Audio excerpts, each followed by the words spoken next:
الحمد لأهله والصلاة على أهلها أما بعد قال الله سبحانه وتعالى في كلامه المجيد وفرقانه الحميد أعوذ بالله من الشيطان الرجيم بسم الله الرحمن الرحيم بلسان عربي مبين وقال تعالى کتاب انزلناه الیک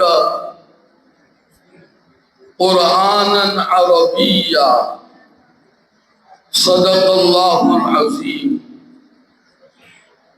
وقت کافی ہو چکا ہے، اس لیے زیادہ کچھ کہنے کی گنجائش باقی نہیں رہ گئی ہے۔ چند منٹ میں دو تین باتیں عرض کر کے اپنی جگہ لیتا ہوں۔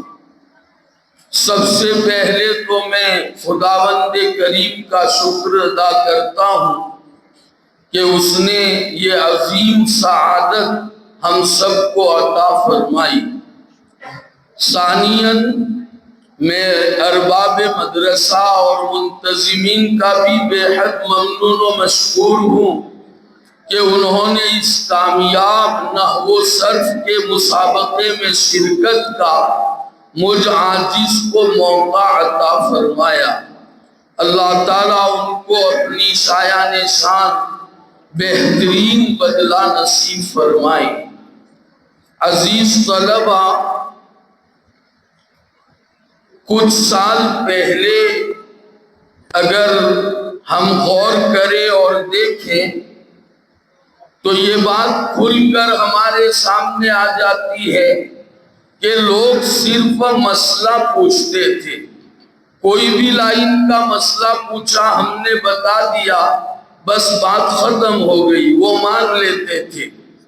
پھر اس کے بعد یہ دور آیا کہ خالی مسئلہ ہم نے بتا دیا تو کام نہیں چلتا تھا، بلکہ اب اس کی دلیل بھی بتانی پڑ گئی۔ لیکن قرآن و سنت سے ہم نے دلیل بتا دی تو مطمئن ہو جاتا تھا۔ دلائل نقلیہ مطمئن کرنے کے لیے کافی ہوتے تھے۔ لیکن اس کے بعد اب یہ دور ہے کہ آپ کو مسئلہ بھی بتانا ہوگا، قرآن و سنت سے دلیل نقلی بھی بتانی ہوگی، اور اس کے ساتھ ساتھ عقلی دلیلیں بھی آپ کو بتانی پڑے گی۔ جو مسئلہ اور جو حکم آپ سے دریافت کیا گیا ہے، اس کی جو حکمت ہے، اس کے اندر کا جو راز ہے، وہ بھی آپ کو بتانا پڑے گا، تب سامنے والا مطمئن ہوگا۔ اور ظاہر بات ہے کہ اس کے لیے ٹھوس علوم کی ضرورت ہے۔ جب تک علوم عربیت میں ہمیں رسوخ و کمال نصیب نہیں ہوگا، ہم شریعت کے احکام سے لوگوں کو مطمئن نہیں کر پائیں گے۔ تو ضرورت ہے کہ عربی لغت میں حذاقت و مہارت پیدا کی جائے۔ جب تک عربی لغت میں ہم حاذق و ماہر نہیں بنیں گے، اس کے اثرات اور اس کے دقائق سے جب تک ہم واقف نہیں ہوں گے، ہم دین متین کی خدمت جیسی کرنی چاہیے نہیں کر سکیں گے۔ اور لغت عربیہ میں مہارت پیدا کرنے کے لیے ضروری ہے کہ سب سے پہلے نحو و صرف میں کمال پیدا کیا جائے۔ اسی لیے تو علامہ ابن تیمیہ نور اللہ مرقدہ وبرد مسعہ نے لکھا ہے، فرماتے ہیں کہ یہ جو علم نحو ہے، یہ قرآن و سنت کو سمجھنے کا ذریعہ ہے اور اس کی کنجی ہے۔ جب تک آدمی ان علوم و فنون میں مہارت پیدا نہیں کرے گا، وہ قرآن و سنت کو صحیح معنی میں نہیں سمجھ سکے گا۔ بلکہ علامہ ابن خلدون نے ایک جگہ لکھا ہے، فرماتے ہیں فَإِنَّ مَلَكَةَ اللِّسَانِ الْعَرَبِيِّ من اہم العلوم الشرعیات لأنها وسیلة الى فهم القرآن والسنہ او کما قال ابن تیمیہ فرماتے ہیں کہ لسان عربی میں ملکہ پیدا کرنا یہ علوم شرعیہ کے مہمات میں سے ہیں۔ جب تک لسان عربی میں رسوخ حاصل نہیں ہوگا، علوم شرعیت سے جس طرح کا فائدہ ہم حاصل کرنا چاہیں گے نہیں کر سکیں گے۔ قرآن و سنت کو سمجھنے کا اور اس تک پہنچنے کا یہ ذریعہ ہے۔ اس لیے یہ مسابقات جو منعقد کیے جاتے ہیں، اس کا مقصد یہی ہوتا ہے تاکہ آپ حضرات کی حوصلہ افزائی ہو اور آپ اس فن میں زیادہ سے زیادہ ترقی کریں اور قرآن و سنت کا عمیق علم آپ حضرات حاصل کریں اور قرآن و سنت کے سچے اور پکے خادم بن سکے۔ تو پہلا کام تو یہ ہے کہ ان فنون میں ہم انتہائی درجے کی جد و جہد کریں، اس لیے کہ یہ علم بغیر محنتوں کے حاصل نہیں ہوتا۔ لو کان ھذا العلم یدرک بالمنی ما کان یبقى فی البریۃ جاہل فاجھد ولا تکسل ولا تک غافلا فندامۃ العقبی لمن یتکاسل۔ ہمارے اسلاف کی آپ سیرت پڑھے اور ان کی زندگیاں اور سوانح پڑھے، آپ کو پتا چلے گا انہوں نے کیسی کڑی محنتیں فرما کر یہ امانتیں ہمارے حوالے فرمائی ہے۔ اگر ہم نے اس کی ناقدری کی تو کل قیامت کے دن ہم اللہ کی پکڑ سے شاید نہیں بچ سکیں گے۔ تو میری پہلی گزارش یہ ہے ٹھوس محنت کرے اور پوری یکسوئی کے ساتھ ان علوم و فنون کو حاصل کرے۔ اور دوسری گزارش میری یہ ہے کہ اپنی زندگی سنت کے مطابق گزارنے کا اہتمام کرے۔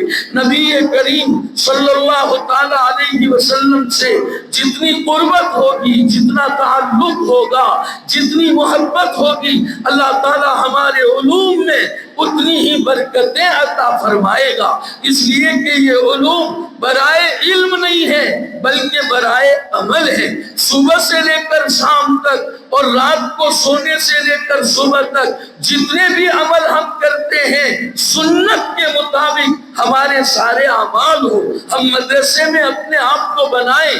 مجدد الفسانی نور اللہ مرکزہ کی شخصیت سے کون ناواقف ہیں؟ فرماتے ہیں میں ظاہری علوم کی تحصیل سے فارغ ہوا تو مجھے بتایا گیا کہ ان کے علاوہ روحانی علوم بھی ہے، تو میں نے چاروں سلسلوں کے جو علوم ہیں وہ حاصل کیے، اس میں محنت کی، تو اللہ تعالیٰ نے مجھے اس مقام پر پہنچایا، قربت کا وہ مقام عطا فرمایا کہ جہاں علماء ظاہر تو کیا علماء باطن کی بھی اس مقام تک رسائی نہیں ہے۔ اللہ تعالیٰ نے مجھے وہ مقام عطا فرمایا، لیکن سنیں آگے کیا فرماتے ہیں۔ اس کے باوجود میری یہ خواہش ہے اور میری یہ دعا ہے کہ اللہ تعالیٰ اتباع سنت کے مطابق میری زندگی گزرے، ایسی مجھے توفیق دے اور میری موت بھی اتباع سنت پر آ جائے۔ یہ مجدد الفسانی نے فرمایا۔ آگے یہ بھی فرمایا جو بندہ اس دعا پر آمین کہے اللہ اس کے حق میں بھی یہ دعا قبول فرمائے۔ تو ضرورت ہے کہ ہم حضور اکرم صلی اللہ تعالی علیہ وسلم کی مبارک سنتوں کے مطابق ہی اپنے تمام امور انجام دے۔ یہ دوسری بات ہے۔ اور تیسری بات یہ ہے گناہوں سے اپنے آپ کو بچانے کا بھی اہتمام بہت ضروری ہے۔ آج کل دیکھا جاتا ہے مدارس عربیہ میں محنتیں تو ہوتی ہے الحمدللہ اللہ کی توفیق سے، لیکن عمل کی طرف، گناہوں سے بچنے کی طرف عموماً ہمارا دھیان نہیں ہوتا۔ اس لیے پیارے بچوں، علم میں محنت کرنے کے ساتھ ساتھ اور مکمل اس کے لیے یکسو ہو کر زندگی سنت پر آئے، گناہوں سے بچنے کا اہتمام ہو، یہ ضروری ہے۔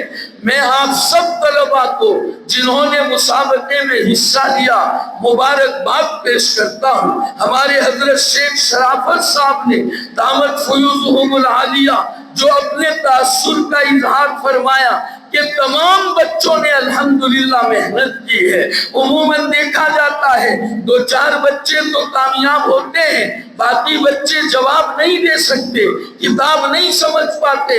دیکھا گیا مجموعی طور پر الحمدللہ تمام طلباء نے اچھے جواب دیے، ہمیں بڑی خوشی ہوئی۔ ہم دعا کرتے ہیں اللہ تعالیٰ آپ کو مزید محنت کی توفیق و سعادت نصیب فرمائے۔ جن اساتذہ کرام نے محنت کی ہے اللہ انہیں مزید حوصلہ اور ترقی عطا فرمائے، اور ہمارے جو امام النحو والصرف سرپرست ہیں اللہ تعالیٰ ان کی محنتوں کو قبول فرمائے۔ ان کی جو توجہ آپ حضرات کی طرف ہے اللہ تعالیٰ ان توجہات میں اضافہ فرمائے، اور ارباب انتظام کے بھی ہم شکر گزار ہیں کہ انہوں نے ہمارے لیے محنتیں فرمائی، اور یہ بہترین موقع اللہ نے ان کو توفیق دی اور انہوں نے ہمارے لیے فراہم کیا۔ بس اسی پر میں اپنی بات ختم کرتا ہوں۔ دعا ہے اللہ تعالیٰ اس ملنے بیٹھنے کو قبول فرمائے اور ہمارے لیے رسوخ فی العلم کا اس مجلس کو ذریعہ بنائے۔ آمین وآخر دعوانا ان الحمدللہ رب العالمین۔